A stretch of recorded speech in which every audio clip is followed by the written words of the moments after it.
Bayo Salau is on the program. Bayo, I start with the Tottenham game. Tottenham beating Brighton 2-1. I thought Tottenham would score more than 2 goals playing at the London Stadium. I mean, if you look at the pedigree of Jose Mourinho, one would almost immediately feel Tottenham got everything they have, in the Arsenal to actually, put the opposition, aside. And we didn't see all of that today. And it's really a thing of Mourinho still trying to get a grip hold of his team.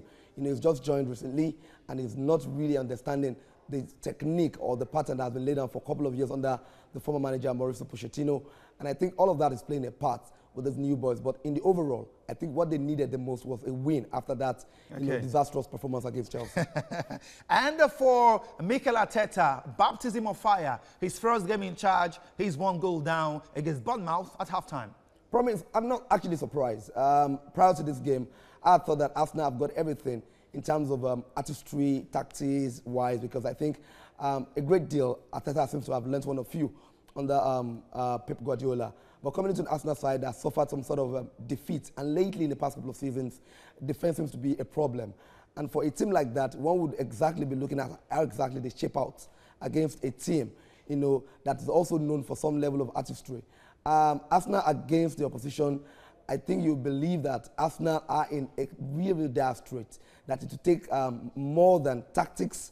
There must be some level of sheer belief in the players themselves for them to get something out of the side. Okay. And I think that's exactly what is playing out at this point in time. Chelsea have blown hot and cold this season. Another cold day for the Blues at Stamford Bridge. 1 goal down against Southampton.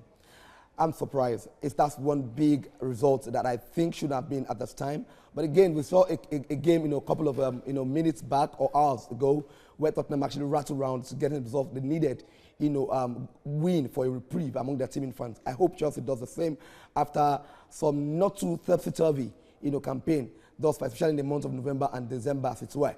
After scoring, or after winning the last game against Tottenham, which for me was a very big fixture, I think that a little bit chased the blues of the sky, and I would hope that it continue in that stead. But I'm not seeing all of that, but I hope that it can continue the stead of winning consistently, because they seem to have the longest run on a Boxing Day fixture, and I hope that they repeat that feat tonight. All right, many thanks to you, Bayo Salau, for your thoughts. Halftime in England. Thanks for coming on, Bayo.